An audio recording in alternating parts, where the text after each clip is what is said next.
ನಿನ್ನೆ ನಮ್ಮ ಸುಳ್ಯದ ಮಾನ್ಯ ಶಾಸಕರಾದಂಥ ಕುಮಾರಿ ಭಾಗೀರಥಿ ಮುರಳಿ ಇವರ ಬಗ್ಗೆ ಅವಹೇಳನಕಾರಿಯಾಗಿ ಒಂದು ವಾಟ್ಸಪ್ನಲ್ಲಿ ಫೇಸ್ಬುಕ್ನಲ್ಲಿ ಒಬ್ಬ ಕ್ರಿಮಿನಲ್ ಮೊಕದ್ದಮೆ ವ್ಯಕ್ತಿಯಂತೆ ಕಾಣ್ತದೆ. ಯಾಕೆಂದರೆ ಆ ರೀತಿ ಬರಿಬೇಕಾದ್ರೆ ಸಾಮಾನ್ಯ ವ್ಯಕ್ತಿ ಅಲ್ಲ, ಒಂದು ಸಮಾಜಘಾತಕವಾಗಿರ್ತಕ್ಕಂಥ ಒಂದು ಬರಹವನ್ನು ಬರೆಯುವ ಮೂಲಕ ಇಡೀ ಸುಳ್ಯ ವಿಧಾನಸಭಾ ಕ್ಷೇತ್ರದ ಶಾಸಕರಾಗಿ ಒಳ್ಳೆಯ ಕೆಲಸವನ್ನು ಮಾಡ್ತಾ ಇರತಕ್ಕಂಥ ಒಬ್ಬ ಸಾಮಾನ್ಯ ಪರಿಷ್ಠ ವರ್ಗದಿಂದ ಬಂದಿರತಕ್ಕಂಥ ಒಬ್ಬ ಮಹಿಳಾ ಶಾಸಕರ ಬಗ್ಗೆ ಅವಹೇಳನಕಾರಿಯಾಗಿ ಶ್ರದ್ಧಾಂಜಲಿಯನ್ನು ಹಾಕಿರುವಂಥದ್ದು ಬರೀ ಶಾಸಕರಿಗೆ ಆಗಿರ್ತಕ್ಕಂಥ ಅವಮಾನ ಮಾತ್ರ ಅಲ್ಲ, ಕ್ಷೇತ್ರದ ಜನರಿಗೆ ಮಾಡಿರ್ತಕ್ಕಂಥ ಅವಮಾನ.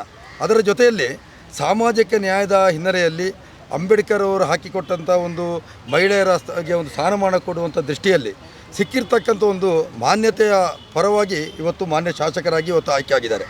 ಇವರಿಗೆ ಆಗಿರ್ತಕ್ಕಂಥ ಅಪಮಾನದಿಂದಾಗಿ ಇವತ್ತು ಸಾಮಾನ್ಯ ಜನರಿಗೆ ಕೂಡ ಇವತ್ತು ಬಹಳ ದೊಡ್ಡ ರೀತಿಯ ಸಮಸ್ಯೆಯನ್ನು ಎದುರಿಸುವಂಥ ದೃಷ್ಟಿಗೆ ಇದು ಹೋಗಿದೆ.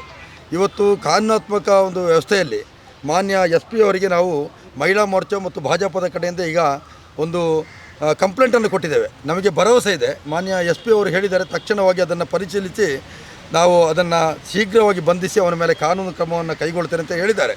ನಾವು ಇಲ್ಲಿಗೆ ಬಿಡೋದಿಲ್ಲ, ಇದನ್ನು ಮುಂದಿನ ದಿವಸದಲ್ಲಿ ಉಗ್ರವಾದಂಥ ಹೋರಾಟವನ್ನು ಮಾಡುವ ಬದಲಾಗಿ ತಕ್ಷಣ ಆ ವ್ಯಕ್ತಿಯನ್ನು ಬಂಧಿಸಿ ಅವನ ಮೇಲೆ ಸೂಕ್ತವಾದಂಥ ಕ್ರಮವನ್ನು ಕೈಗೊಳ್ಳಬೇಕು.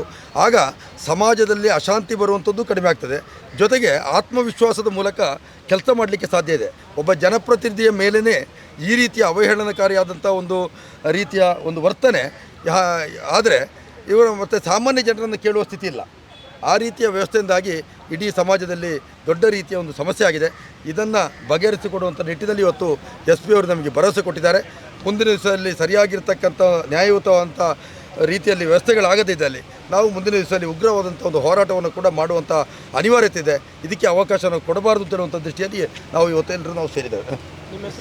ವೆಂಕಟ್ ಒಳಲಂಬೆ, ಸುಳ್ಯ ಮಂಡಲದ ಭಾರತೀಯ ಜನತಾ ಪಾರ್ಟಿ ಅಧ್ಯಕ್ಷ. Thank you.